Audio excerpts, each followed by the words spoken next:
కీర్తనల గ్రంథం 74వ అధ్యాయం. దేవా, నీవు నిత్యము మమ్మను విడనాడితివేమి? నీవు మేపు గొర్రెల మీద నీ కోపము పొగరాజుచున్నదేమి? నీ స్వాస్య గోత్రమును నీవు పూర్వము సంపాదించుకొని విమోచించిన నీ సమాజమును జ్ఞాపకమునకు తెచ్చుకొనుము. నీవు నివసించు ఈ సియోను పర్వతమును జ్ఞాపకమునకు తెచ్చుకొనుము. శత్రువులు పరిశుద్ధ స్థలములోనున్న సమస్తమును పాడు చేసి ఉన్నారు. నిత్యము పాడయుండు చోట్లకు విజయము చేయుము. నీ ప్రత్యక్షపు గుడారములో నీ విరోధులు ఆర్భటించుచున్నారు. విజయ ధ్వజములని తమ ధ్వజములను వారెత్తి ఉన్నారు. దట్టమైన చెట్ల గుబురు మీద జనులు గొడ్డండ్లను ఎత్తినట్లుగా వారు కనబడుదురు. ఇప్పుడే వారు గొడ్డళ్లను సమెటలను చేతపట్టుకొని దాని విచిత్రమైన పనిని బొత్తిగా విరగొట్టుదురు. నీ పరిశుద్ధ స్థలమునకు అగ్ని ముట్టించుదురు. నీ నామ మందిరమును నేల పడగొట్టి అపవిత్రపరచుదురు. దేవుని మందిరములను బొత్తిగా అణగదొరుకుమనుకొని దేశంలోని వాటిని అన్నిటినీ వారు కాల్చి ఉన్నారు. సూచక క్రియలు మాకు కనబడుటలేదు, ఇకను ప్రవక్తయు లేకపోయెను. ఇది ఎంతకాలము జరుగునో దానిని ఎరిగిన వాడు మాలో ఎవడనూ లేడు. దేవా, విరోధులు ఎందాక నిందింతురు?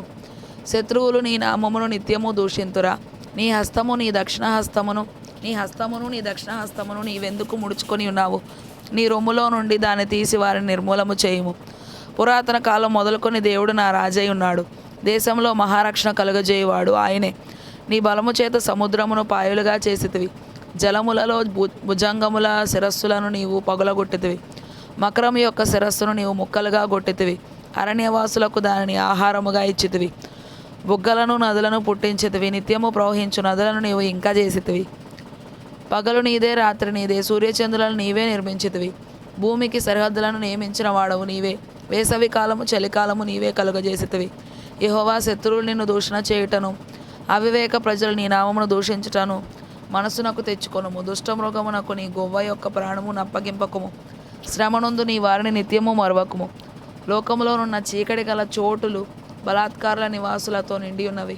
కాగా నిబంధనను జ్ఞాపకము చేసుకొనుము. నలిగిన వారిని అవమానముతో వెనుకకు మరలనీయకము.